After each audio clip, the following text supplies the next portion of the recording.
Welcome, everyone. In this segment of King County Law Library's How to Court Process video series, our returning expert is Rosemarie Lemoyne, a Seattle practitioner, who's going to walk us through how to schedule a family law hearing on the court's website. Hey, Thank Rosemarie. you. Hi, Rick. Thank you. Well, let's get started. This is something that challenges everyone with the new changes. So we're going to go to Google, and what we're going to do now is type in what I do is King County Superior Court. And sometimes what I'll do is go to family law motion, see how they know what I've done. And that's where I go. Family Court, King County. I click on that. And you see how nice this page is. It has a lot of helpful links. We're going to schedule a motion. We're just talking about scheduling a motion today. So I go here to family law scheduling, family law motion scheduling. Now, when you schedule a motion, if you represent yourself, there are certain days of the week open for you. And if you're a lawyer, there are certain days of the week open for you. There are ways that if you really need to have something heard and it's an emergency, there are ways to file a motion to overset the calendar.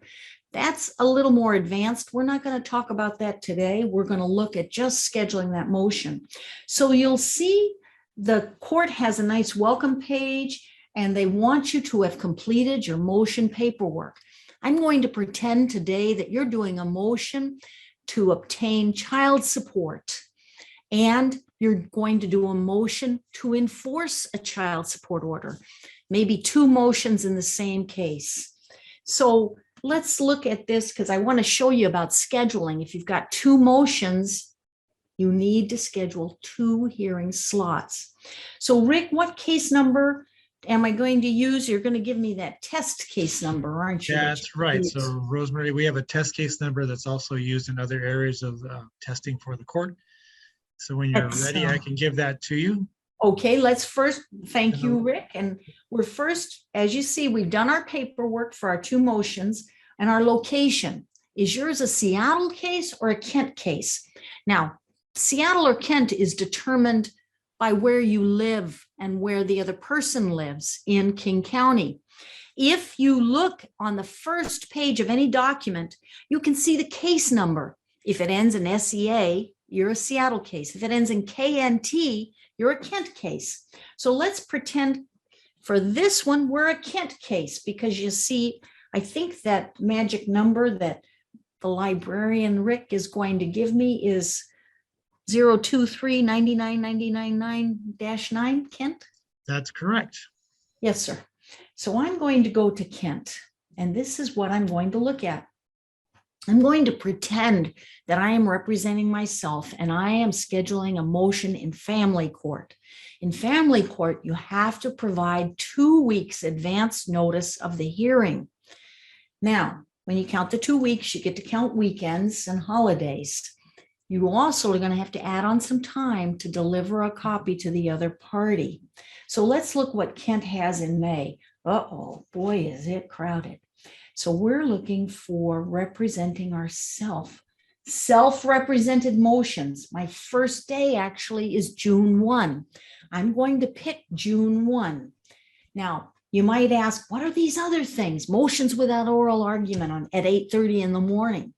That means you and the other person, the other side, have agreed that you will let the commissioner decide your motion without you appearing by Zoom at the hearing, and they'll just decide it on the basis of the written papers. So we don't have that. We actually have to go into court for this motion.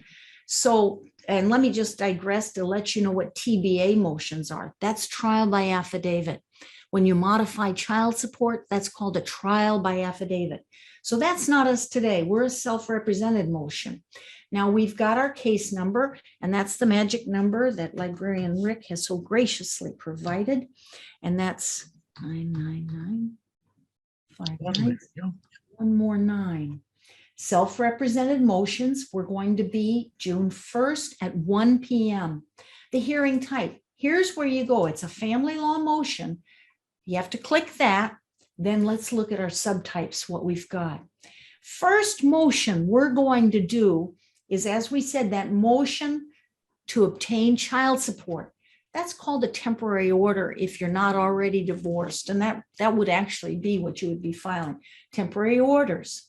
So let's pretend your first name is Rosemarie. And let's pretend your last name is Lemoyne. And then your email, don't make up an email, because the court's going to connect with you at that email address. That's how they'll let you know if you've done everything right or if you need to do something else. So plug in your email right there. And then the next thing you give is a phone number. I want to go ahead and plug in my email so you can see what's going to happen when this form comes up. And I'm going to go ahead and plug in my phone number. Now I'm going to be the petitioner. Okay, I'm going to pretend that I'm filing an action against somebody, and this time it'll be my husband of almost 46 years. He will love this. So Norman, also Lemoyne, I'll let him know. And his email, I'm just going to ignore it for this filing because it's so obscure, we'd never remember it anyway. And then for his phone number, I'm going to give 200 234 5678. And I'm going to submit my request. Let's see if they let me. Okay, they let me, even though I didn't have Norman's email. Let's look at the note for motion. This is important. You've preserved that date, or at least you've said, I want to grab that date for that first motion. Good. But now you have to put in a few other steps and complete those steps in order to be, copacetic with the court, as we might say, in order to have your motion heard. So we have to file this note for motion I'm about to show you within 1 day.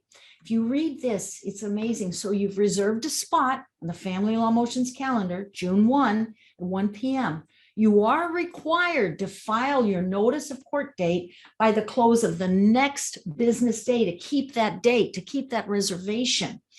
Please note, scheduling your motion does not guarantee it'll be heard. There are going to be some more steps you have to follow. Let's go to that note for motion now. Let's fill that out. Okay, this is going to be, I'm going to go Rosemarie, and I'm going to say Norman.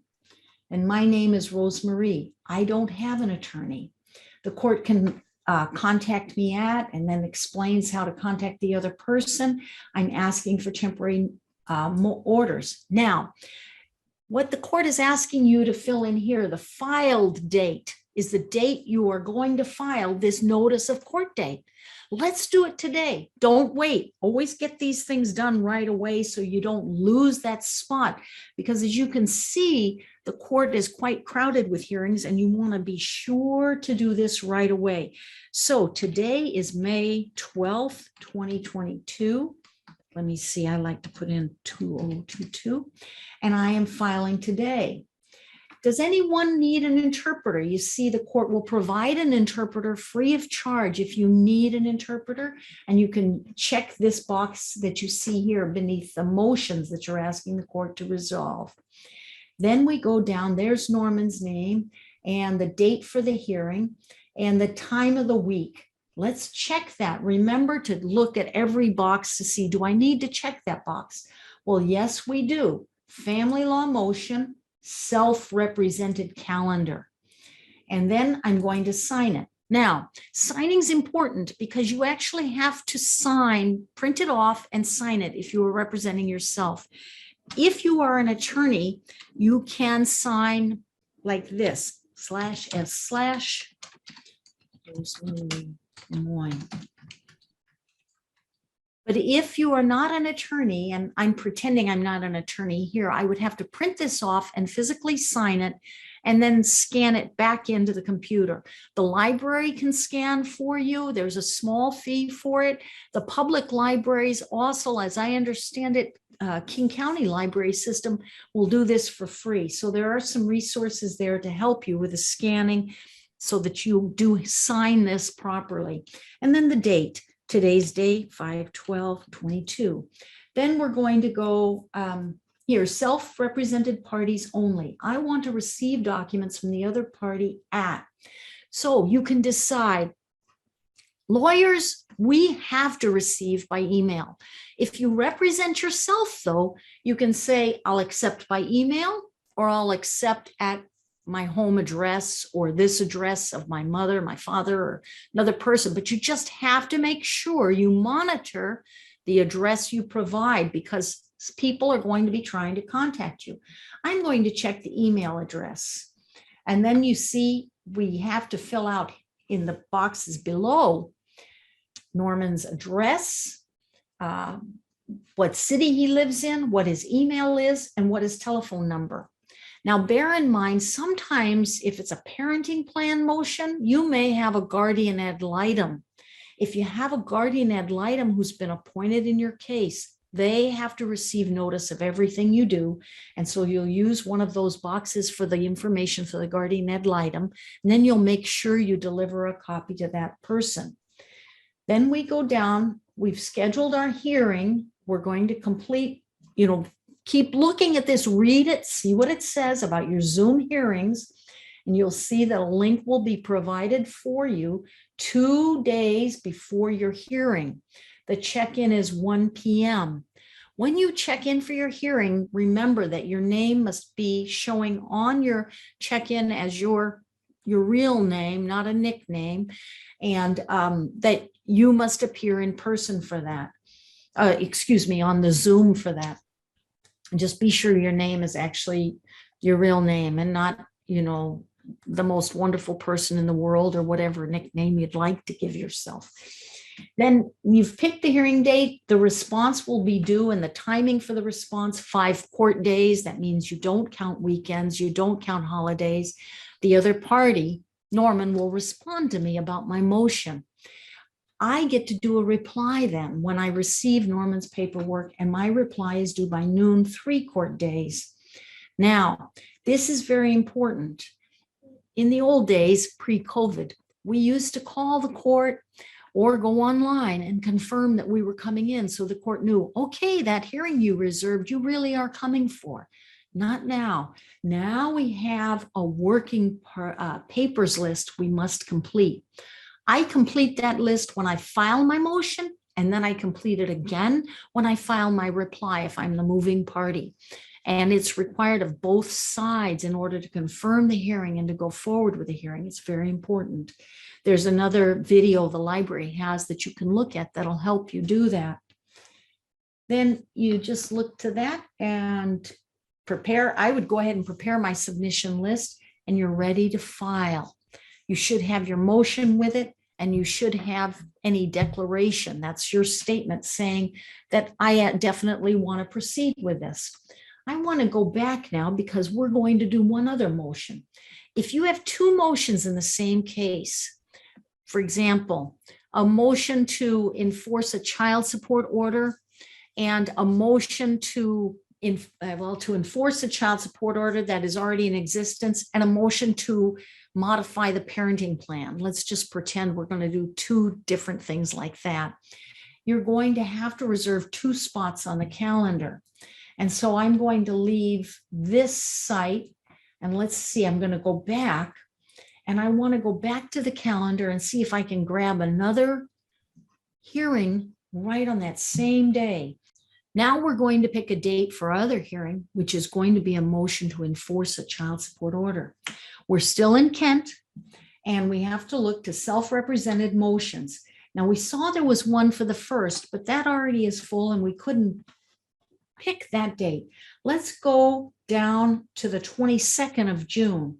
Self-represented motions. Let's fill in our case numbers. 2, 3. This is a test case number, so it won't work other than for a test so that we can learn how to do this. Family law motion. Here's our subtype. I don't have a contempt hearing. That's different. You start a contempt hearing by obtaining an order to go to court for a contempt hearing from the ex parte department. It's a little more complicated. Today, we're talking about a motion to enforce, and that's to get the child support that you're owed. I'm going to make that Rosemarie again, and then I will again make myself the petitioner, And the responding party is going to be my poor husband, Norman. Picking on Norman again. That poor man, I tell you. And I'm not going to bother with an email. Have to holler at him from the basement of our house and tell him he's being sued. 2, 3, 1, 2, 3, 4. That'll give us a number. Then we're going to submit the request. Oh, okay. My phone number. All right. Let me give you my phone number. See how that was nice, how it in red, just like when you try to pay with a credit card and it pops up in red. Nope, you need something else here. So let's go to our note for motion and fill that out to be sure we're doing it correctly. Wait for the computer to be happy. I want to also tell folks that the family law motion and how to schedule it, there's a really nice link that is available here from Family Court, Family Law Instructions. And if we can show that to folks so they can see, family law motion under other motions had really nice instructions on how to file the motion and how to get that date. Yeah, just for our viewers' benefit, all the links and referrals that Rosemary is mentioning today will be included at the end of this video. Right, and now, is it my computer doing this, Rick? Now, sometimes the process takes some time as the court's portal does its work. Well, you have a pop-up block, so you need to go back and there we go. Okay, so we're just going to say Rosemary Norman. Oh, capitalize that. Norman, and we've see it already fills in your cause number, which is very helpful. It fills in your name, but you have to read this and check the boxes. I do not have an attorney. How the court can contact you, your email address, your phone number. The court can contact the other party at email address and phone number. If you don't know the other party's email address, put in their home address. That will give the court at least a way to mail something to them, and their phone number, very important. Here's our family law motion to enforce. Again, we're going to file the note and the motion today. So today is 5-12-22. Oh, yes, let's put in 2022 just in case, but I think the court accepts it if I just do the last 2 numbers. I'm going to pretend the respondent will need a translator. And let's see, what language will I pick for Norman? I'll pick German. And then we look at this, we've scheduled, and the court will handle that. We'll get you a translator. I've scheduled the motion. Then you see this is here. You have to file this note for motion, remember, within 24 hours. Do it right now, don't delay. And then we have to print it out. Remember, we have these boxes here to check. Time, day of week, family law motion, 1 p.m. We're not on the attorney calendar. We're on the self-represented calendar, which is Wednesdays and Fridays in Kent. Then I'm self-represented, so I have to print this out, sign it, scan it, and then e-file it with the court. I think there's also a video at the library about e-filing. Mhm. Oh, wonderful, Rick. And if you want to go into the courthouse, just put on your mask and go in the Kent courthouse. The second floor is the clerk's office, and you can file your note and your motion. Remember, you're going to have to make a copy for the other person, like I would make a copy for Norman, and you have to make a copy for the family law commissioner. Although now with it, once it's e-filed, you have to go online and find the cause number and the sub number, I should have said, excuse me, the sub number for what you filed. And there's another link for that that can help you fill that out. And then don't forget to put in that date, 5/12-22. Now, self-represented, I want to receive documents from Norman by, pretend I'm going to accept the email address. And then it's filled out. Norman's the other party. I just have to put in where he lives and his email address and phone number. If you don't know his email address, you don't have to provide it, but you want to provide as much information as possible because everything is by email. and to a limited extent by phone, but email is the way the court clerks do reach out to the lawyers for these matters, and I'm sure to people representing themselves as well. We scroll down, we've picked our date, and prior you have to visit this to find an available date. We did that, and we've already noted this, so we're going to print this note for motion out, and they have a different name, notice of court date. We're going to print out our notice of court date. We're going to print out our motion, our declaration, which is our statement that explains why we deserve this relief and is signed under oath. I declare under penalty of perjury of the laws of the state of Washington that the foregoing is true and correct. Signed May 12th, 2022 at Seattle, Washington. And then I sign it. And your proposed order, what you want the court to do for you. And I believe we have another video on that as well, Rick. Yes, we do. That's wonderful. So that I hope that helps. Are there questions you can think of, Rick, that I? No, I just wanted to do a recap, and you can confirm to make sure I'm saying it correctly. But once you get into the family law scheduling portal that Rosemary demonstrated a couple of times here, it will complete portions of the note for court date form, but you still have to go back in and finish filling that out. And make sure you pay attention to the need to submit a working paper submissions list, because that tells the commissioner or what documents need to pull from the electronic record, correct, Rosemary? That's exactly and right. That also confirms your hearing. Is that correct? That's exactly right. Very, very important. We used to just file our reply, our statement, our declaration that said why what we were asking for was appropriate or should be granted. Now they go hand in hand, the reply plus your working papers list. And a third document, your proposed order. Mm-hmm. And at the very end of the notice for court date that we filled out in part through the electronic portal and in part just now by hand, don't forget to review the really important information at the end of the court date notice that explains what we've talked about, picking hearing date, how to respond, how to reply, and also, again, that really critical submission list. That's very good. And if you look on the website for the court and you look to family court, and I believe there we can see, when I looked there, yes, family law instructions are here. And I thought they had a, click on that, let's see. You see they show ending the marriage, petition, go on down, all the way down, service temporary orders. I went down to even further, I believe, for other motions at the very bottom. And I found this really nice instruction form there, how to file a family law motion in front of a judge or in front of a commissioner. Most of your motions are going to be in front of the commissioner, but some of your motions, for example, if you want to continue your trial date in a divorce action, that has to go before your assigned trial judge. If you want to continue the trial date in a trial by affidavit matter, that's to increase child support or change child support or change maintenance, what we used to call alimony, that goes before the TBA court.